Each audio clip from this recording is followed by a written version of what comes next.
Hello friends, good morning. Welcome to my YouTube channel UPSC win. Friends, हम लोग प्राचीन बिहार से रिलेटेड प्रश्नों को सॉल्व कर रहे हैं। पिछले 2 वीडियो में हम लोगों ने प्रश्नों को सॉल्व किया हुआ है। तो चलिए हम लोग आगे देखते हैं प्रश्नों को। पहला प्रश्न है हमारा, निम्न में से कौन बिहार का साहित्यिक स्रोत है?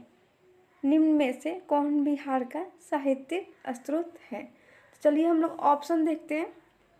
पहला ऑप्शन है हम लोगों का ऋग्वेद, दूसरा है अर्थवेद, तीसरा ऑप्शन है शतपथ ब्राह्मण, चौथा ऑप्शन है ए, बी और सी तीनों। तो फ्रेंड्स, कौन सा है इसमें बिहार का साहित्यिक स्रोत? तो फ्रेंड्स, ये तीनों है, यानी ऋग्वेद, अर्थवेद और शतपथ ब्राह्मण। यहाँ पे हम लोग का जो डी ऑप्शन होगा वो सही होगा। चलिए तो हम लोग अगला प्रश्न देखते हैं। अगला प्रश्न है हम लोगों का, बिहार शब्द का प्रथम उल्लेख किस ग्रंथ में हुआ है? बिहार शब्द का प्रथम उल्लेख किस ग्रंथ में हुआ है? तो पहला ऑप्शन है ऋग्वेद, दूसरा है अर्थवेद, तीसरा ऑप्शन है शतपथ ब्राह्मण और चौथा ऑप्शन है बृहदारण्यक उपनिषद। तो किस में हुआ है? तो ये हुआ है अर्थवेद में, यानी जो बी ऑप्शन होगा हम लोगों का वो सही होगा। बिहार शब्द का प्रथम उल्लेख अर्थवेद में हुआ है। चलिए तो हम लोग अगला प्रश्न देखते हैं।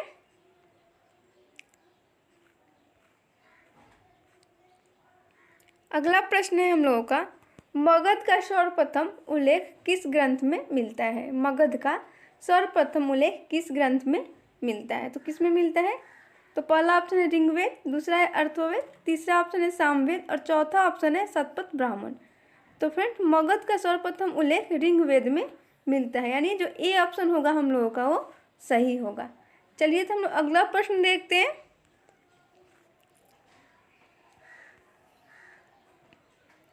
अगला प्रश्न है हम लोगों का, निम्न में से किस साहित्य से बिहार के इतिहास की जानकारी प्राप्त होती है? निम्न में से किस साहित्य से बिहार के इतिहास की जानकारी प्राप्त होती है? तो पहला ऑप्शन है अंगुत्तर निकाय, दूसरा है भगवती सूत्र, तीसरा है दीर्घ निकाय और चौथा ऑप्शन है ए, बी और सी तीनों। तो फ्रेंड, किस साहित्य से बिहार के इतिहास की जानकारी प्राप्त होती है? दोस्तों, तीनों से होती है। अंगुत्तर निकाय, भगवती सूत्र और दीर्घ निकाय, ये तीनों से होती है, यानी जो डी ऑप्शन होगा हम लोगों का वो सही होगा। चलिए तो हम लोग अगला प्रश्न देखते हैं। अगला प्रश्न है हम लोगों का, अंगुत्तर निकाय एवं दीर्घ निकाय का संबंध किस धर्म से है? चलिए ऑप्शन देखते हैं। पहला ऑप्शन है बौद्ध धर्म, दूसरा है जैन धर्म, तीसरा है वैष्णव धर्म और चौथा है शैव धर्म। तो फ्रेंड, किससे है संबंध अंगुत्तर निकाय एवं दीर्घ निकाय का? तो ये है आपका बौद्ध धर्म से, यानी जो ए ऑप्शन होगा हम लोगों का वो सही होगा। इसका संबंध बौद्ध धर्म से है। चलिए तो अगला प्रश्न है हमारा, भगवती सूत्र का संबंध किस धर्म से है? भगवती सूत्र का संबंध किस धर्म से है? पहला ऑप्शन है शैव धर्म, दूसरा है वैष्णव धर्म, तीसरा है बौद्ध धर्म और चौथा ऑप्शन है जैन धर्म।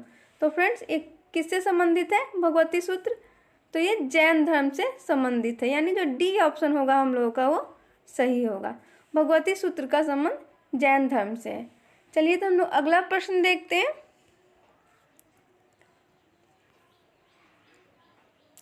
अगला प्रश्न है हम लोगों का, सर्वप्रथम महाजन पदों की जानकारी किस ग्रंथ से मिलती है? तो किस ग्रंथ से मिलती है? चलिए तो ऑप्शन देखते हैं। पहला ऑप्शन है भगवती सूत्र, दूसरा है अंगुत्तर निकाय, तीसरा है दीर्घ निकाय और चौथा ऑप्शन है ए और बी दोनों। तो फ्रेंड, किससे मिलती है? तो फ्रेंड्स, यहाँ पे होगा आपका भगवती सूत्र और अंगुत्तर निकाय, यानी ए और बी दोनों सही होगा। इस दोनों ग्रंथ से महाजन पदों की जानकारी प्राप्त होती है, यानी यहाँ पे हम लोग का डी ऑप्शन सही होगा। चलिए तो हम लोग अगला प्रश्न देखते हैं। अगला प्रश्न है हम लोगों का, महाजन पदों की कुल संख्या कितनी थी? महाजन पदों की कुल संख्या कितनी थी? तो पहला ऑप्शन है 14, दूसरा ऑप्शन है 15 और तीसरा ऑप्शन है 16 और चौथा ऑप्शन है 17। तो फ्रेंड, कितनी थी महाजन पदों की संख्या? तो 16 थी। यानी यहाँ पे जो सी ऑप्शन होगा हम लोग का वो सही होगा। चलिए तो हम लोग अगला प्रश्न देखते हैं। अगला प्रश्न है हम लोगों का, बिहार में कुल कितने महाजनपद स्थित थे? बिहार में कुल कितने महाजनपद स्थित थे? चलिए ऑप्शन देखते हैं। पहला ऑप्शन है 2, दूसरा ऑप्शन है 3 और तीसरा ऑप्शन है 4 और चौथा ऑप्शन है 5। तो फ्रेंड बिहार में कितने महाजनपद स्थित थे? 3 थे, यानी बी ऑप्शन हम लोगों का सही होगा। चलिए तो अगला प्रश्न हम देखते हैं।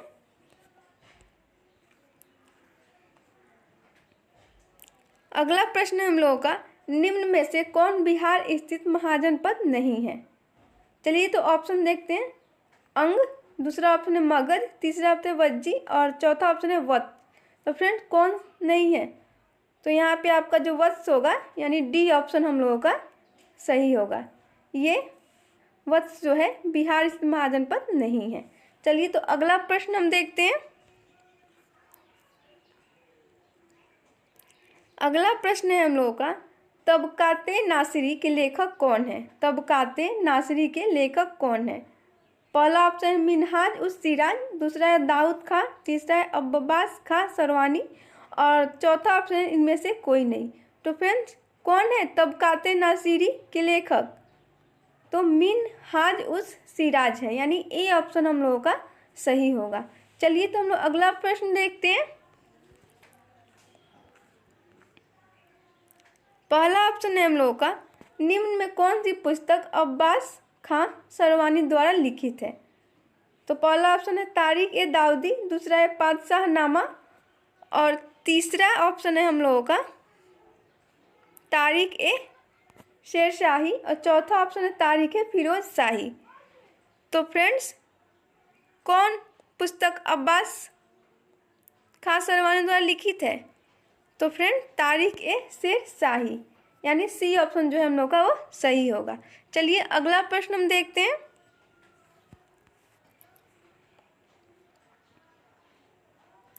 अगला प्रश्न है हम लोगों का, निम्न में से कौन सी पुस्तक भारत में लिखित फारसी की प्रथम रचना है? निम्न में से कौन सी पुस्तक भारत में लिखित फारसी की रचना है? पहला ऑप्शन है तबकाते नासिरी, दूसरा है किताबुल हिंद, तीसरा है गुलबाग और चौथा है हिंदनामा। तो फ्रेंड्स कौन सी है? तो तबकाते नासिरी ये क्या है? भारत में लिखित फारसी की प्रथम रचना है, यानी ए ऑप्शन हम लोगों का सही होगा। चलिए अगला प्रश्न देखते हैं हम। अगला प्रश्न है हम लोगों का, अगला प्रश्न है निम्न में कौन असत्य है? यानी इसमें से कौन सा मिलान जो है वो असत्य है? तो चलिए ऑप्शन देखते हैं। पहला ऑप्शन है इक्तसान देहलवी और मिलान है इसका बसातीनुल उन्स और दूसरा ऑप्शन है शेख कबीर, ये अफसाना ए शादी और तीसरा ऑप्शन है रिजकुल्लाह किताबुल हिंद और चौथा ऑप्शन है गुलाम हुसैन रियाज उल सलातीन। तो कौन सा इसमें असत्य है फ्रेंड्स? चलिए हम लोग देखते हैं। यहाँ पे जो सी ऑप्शन है हम लोगों का वो असत्य है, रिजकुल्लाह किताबुल हिंद ये इनके द्वारा नहीं लिखी गई है, यानी सी ऑप्शन हम लोगों का असत्य है। चलिए हम लोग अगला प्रश्न देखते हैं। अगला प्रश्न है हम लोगों का, निम्न में कौन वाक्यात ए मुस्ताकी के लेखक हैं? निम्न में से कौन वाक्यात ए मुस्ताकी के लेखक हैं? तो पहला ऑप्शन है शेख कबीर, दूसरा है रिजकुल्लाह और तीसरा ऑप्शन है इख्तान दहली और चौथा ऑप्शन है अख्तर हुसैन काजी। तो कौन है फ्रेंड्स? तो यहाँ पे होगा आपका रिजकुल्लाह, यानी जो बी ऑप्शन होगा वो सही होगा। वाक्यात ए मुस्ताकी के लेखक रिजकुल्लाह हैं, यानी बी ऑप्शन हम लोगों का सही होगा। चलिए अगला प्रश्न हम लोग देखते हैं। प्रश्न है हम लोगों का, निम्न में से कौन गुलाम हुसैन तबाताई की रचना है? निम्न में से कौन गुलाम हुसैन तबाताई की रचना है? तो चलिए ऑप्शन देखते हैं। पहला ऑप्शन है वाक्यात ए मुस्ताकी, दूसरा ऑप्शन है हिंद सोम, और तीसरा ऑप्शन है सिया उल मुतखैरीन, और चौथा ऑप्शन है हिंद नामा। तो फ्रेंड्स कौन है? तो दोस्तों गुलाम हुसैन तबाताई की रचना सिया उल मुतखैरीन है, यानी सी ऑप्शन जो है हम लोगों का वो सही होगा। चलिए तो हम लोग अगला प्रश्न देखते हैं। अगला प्रश्न है हम लोगों का, कीर्ति लता एवं कीर्ति पताका के रचनाकार कौन है? कीर्ति लता एवं कीर्ति पताका के रचनाकार कौन है? पहला ऑप्शन है कबीर, दूसरा है नामदेव, तीसरा है नागार्जुन, और चौथा ऑप्शन है विद्यापति। तो फ्रेंड्स कौन है? तो कीर्ति लता एवं कीर्ति पताका के रचनाकार जो है वो विद्यापति हैं। ये विद्यापति द्वारा रचित रचना है, यानी डी ऑप्शन जो होगा वो हम लोगों का सही होगा। चलिए तो हम लोग अगला प्रश्न देखते हैं। अगला प्रश्न है हम लोगों का, निम्न में से कौन ज्योतिरीश्वर की रचना है? निम्न में से कौन ज्योतिरीश्वर की रचना है? तो चलिए हम लोग ऑप्शन देखते हैं। पहला ऑप्शन है वर्ण भेद, दूसरा है वर्ण रत्नाकार, तीसरा ऑप्शन है वर्ण परिचय, और चौथा ऑप्शन है वर्ण व्यवस्था। तो फ्रेंड्स इनकी रचना वर्ण रत्नाकार है, यानी बी ऑप्शन जो होगा हम लोगों का सही होगा। चलिए हम लोग अगला प्रश्न देखते हैं। अगला प्रश्न है हम लोगों का, रजनी रत्नाकर नामक पुस्तक के लेखक कौन है? रजनी रत्नाकर नामक पुस्तक के लेखक कौन है? चलिए ऑप्शन देखते हैं हम लोग। पहला ऑप्शन है विद्यापति, दूसरा है नागार्जुन, तीसरा है चंदेश्वर, और चौथा ऑप्शन है ज्योतिरीश्वर। तो फ्रेंड्स कौन है? रजनी रत्नाकर पुस्तक के लेखक कौन है? तो फ्रेंड्स यहाँ पे होगा आपका चंदेश्वर, यानी जो सी ऑप्शन होगा हम लोगों का वो सही होगा। चलिए तो हम लोग अगला प्रश्न देखते हैं। अगला प्रश्न है हम लोगों का, निम्न में कौन असत्य है? ऑप्शन देखते हैं हम लोग। पहला ऑप्शन है कौटिल्य अर्थशास्त्र। तो फ्रेंड्स कौटिल्य किसके अर्थशास्त्र किसके द्वारा लिखा गया है? तो कौटिल्य के द्वारा, यानी चाणक्य के द्वारा। और दूसरा ऑप्शन है पाणिनि अष्टाध्यायी, ये भी सही है। तीसरा ऑप्शन है जियाउद्दीन बर्नी, तारीख है फिरोज शाही, और चौथा ऑप्शन है अबुल फजल जो बाबरनामा लिखा हुआ है। तो इसमें से कौन असत्य है? चलिए देखते हैं। तो फ्रेंड्स यहाँ पे जो हम लोगों का डी ऑप्शन होगा अबुल फजल बाबरनामा, ये गलत है, यानी डी ऑप्शन हम लोगों का गलत है। चलिए तो हम लोग अगला प्रश्न देखते हैं। अगला प्रश्न है हम लोगों का, निम्न में कौन अकबरनामा के लेखक हैं? निम्न में से कौन अकबरनामा के लेखक हैं? तो चलिए हम लोग देखते हैं ऑप्शन। पहला ऑप्शन है जियाउद्दीन बर्नी, दूसरा ऑप्शन है मिनहाज उस सिराज, और तीसरा ऑप्शन है हम लोगों का अबुल फजल, और चौथा ऑप्शन है अबुल हमीद। तो फ्रेंड्स यहाँ पे होगा अबुल फजल। अकबरनामा के लेखक कौन है? तो अबुल फजल है, यानी सी ऑप्शन हम लोगों का सही होगा। चलिए तो हम लोग अगला प्रश्न देखते हैं। अगला प्रश्न है हम लोगों का, निम्न में से किसकी रचना इंडिका है? निम्न में से किसकी रचना इंडिका है? पहला ऑप्शन है ह्वेनसांग, दूसरा है इत्ती सिंह, तीसरा ऑप्शन है फाहियान, चौथा ऑप्शन है मेगास्थनीज। तो फ्रेंड्स इंडिका जो है मेगास्थनीज की रचना है, यानी डी ऑप्शन हम लोगों का सही होगा। चलिए तो हम लोग अगला प्रश्न देखते हैं। अगला प्रश्न है हम लोगों का, निम्न में से किसका संबंध यूनान से है? निम्न में से किसका संबंध यूनान से है? पहला ऑप्शन है नूनीज, दूसरा ऑप्शन है हेलमिंटन, तीसरा है मेगास्थनीज, और चौथा है कैप्टन कुक। तो फ्रेंड्स किसका संबंध यूनान से है? तो फ्रेंड्स मेगास्थनीज जो इंडिका के लेखक हैं, इनका संबंध यूनान से है, यानी सी ऑप्शन हम लोगों का सही होगा। चलिए तो हम लोग अगला प्रश्न देखते हैं।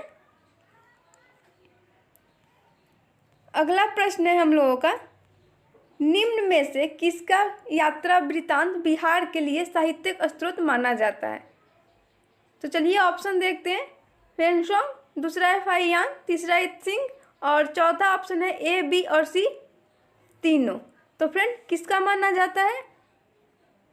तो तो फ्रेंड्स इन तीनों का माना जाता है, यानी जो डी ऑप्शन होगा हम लोगों का सही होगा। इन तीनों का यात्रा वृत्तांत बिहार के लिए साहित्यिक स्रोत माना जाता है, यानी जो डी ऑप्शन होगा हम लोगों का वो सही होगा। चलिए तो अगला प्रश्न हम देखते हैं। अगला प्रश्न है हम लोगों का, निम्न में से किसने मुगल काल में बिहार की यात्रा की थी? निम्न में से किसने मुगल काल में बिहार की यात्रा की थी? पहला ऑप्शन है जॉन मार्शल, दूसरा है पीटर मूडी, तीसरा है मनुची और चौथा ऑप्शन है ए, बी और सी तीनों। तो फ्रेंड्स यहाँ पे जो होगा तीनों सही होगा, जॉन मार्शल, पीटर मूडी और मनुची, यानी तीनों ने बिहार की मुगल काल में यात्रा की थी, यानी जो डी ऑप्शन होगा वो हम लोगों का सही होगा। चलिए तो हम लोग अगला प्रश्न देखते हैं। अगला प्रश्न है हम लोगों का, निम्न में से किस यूरोपीय यात्री का यात्रा वृत्तांत बिहार के इतिहास का साहित्यिक स्रोत है? चलिए तो हम लोग देखते हैं ऑप्शन। पहला ऑप्शन है हम लोगों का राल्फ फिच और दूसरा ऑप्शन है एडवर्ड टेरी और तीसरा ऑप्शन है मानरिक और चौथा ऑप्शन है ए, बी और सी, यहाँ पे सी छूट गया है, तीनों। तो फ्रेंड्स यहाँ पे जो होगा आपका डी ऑप्शन, यानी तीनों होगा। निम्न में से किस यूरोपीय यात्री का यात्रा वृत्तांत बिहार के इतिहास का साहित्यिक स्रोत है? तो फ्रेंड्स ये तीनों जो है ये बिहार के वृत्तांत यानी यात्रा वृत्तांत के किए हैं और बिहार के लिए साहित्यिक इतिहास का साहित्यिक स्रोत है, यानी जो हम लोगों का डी ऑप्शन होगा वो सही होगा। चलिए फ्रेंड्स आज के लिए इतना ही, मिलते हैं हम लोग अगले वीडियो में। हाँ फ्रेंड, वीडियो को लाइक शेयर कमेंट जरूर करें। Thank you.